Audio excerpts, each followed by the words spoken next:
Saya sekarang sudah bersama Mbak Fiska, pemilik dari Baturaden Adventure Forest. Nah, Mbak Fiska bisa diceritakan nggak dikit apa itu BAF sih sebenarnya?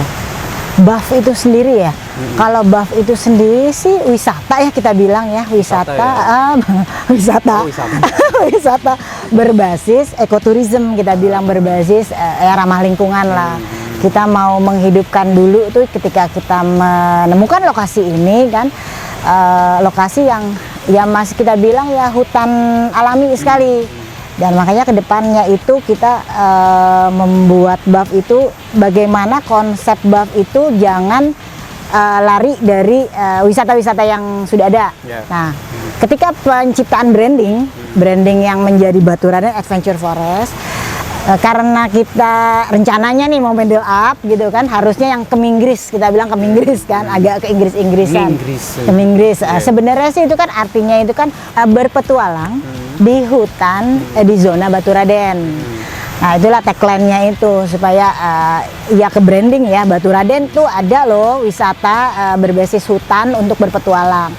Nah, beberapa jenis petualangnya itu memang kita mau berotentik dengan kegiatan hutan sekitar.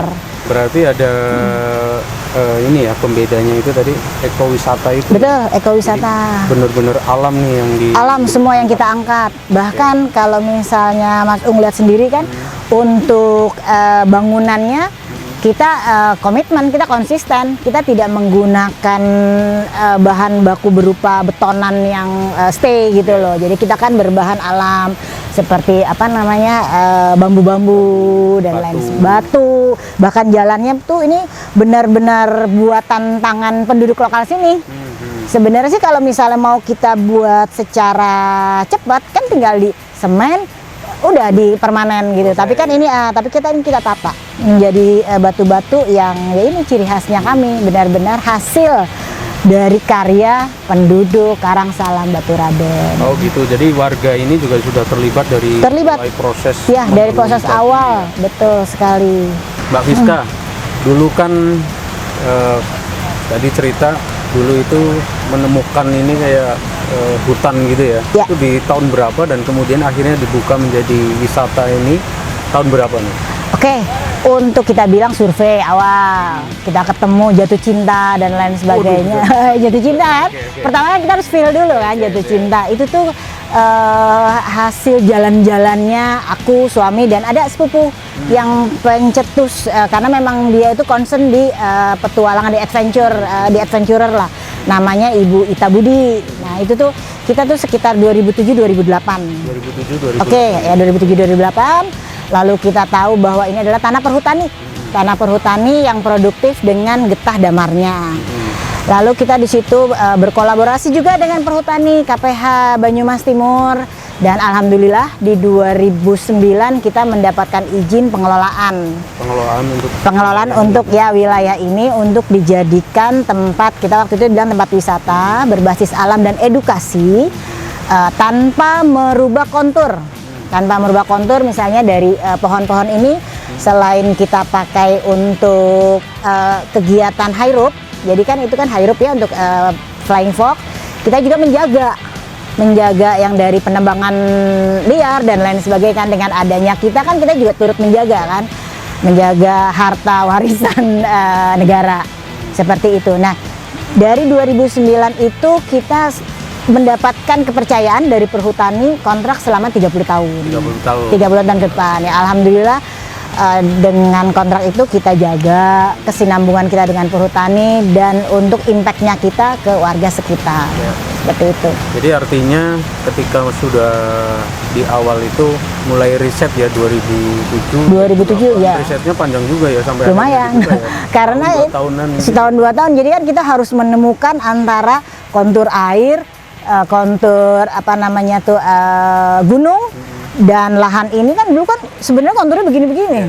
Nah, itu kita buka dengan ya konsultan landscape yang udah ngerti lah istilahnya gitu, sehingga menjadilah Baturaden Adventure Forest ini tempat yang mungkin kalau misalnya orang datang itu kita menjadi satu konklusi gitu, satu tempat Jadi beraktivitas tanpa jauh-jauh sudah ketemu sungai, ketemu gunung, dan ketemu daratan alam, ya alam hutan original ini.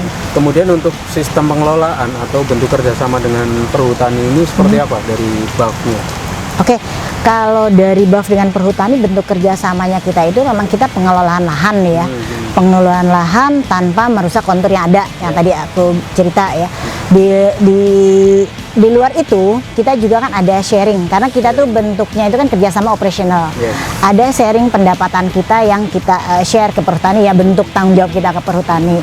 Juga bentuk tanggung jawab kita ke perhutani, yaitu perhutani meminta untuk konservasi alam, betul. Konservasi alam kalau untuk saat ini, jadi kita kembalikan lagi, share tersebut ke penduduk sekitar. Yang notabene sharing tersebut harus untuk konservasi, bukan untuk pengembangan dan lain sebagainya, tapi untuk konservasi. Intinya dari kerjasama ini ke depannya kita perhutani memohon kita untuk menjaga alam, selain untuk yaitu share kepada penduduk sekitar.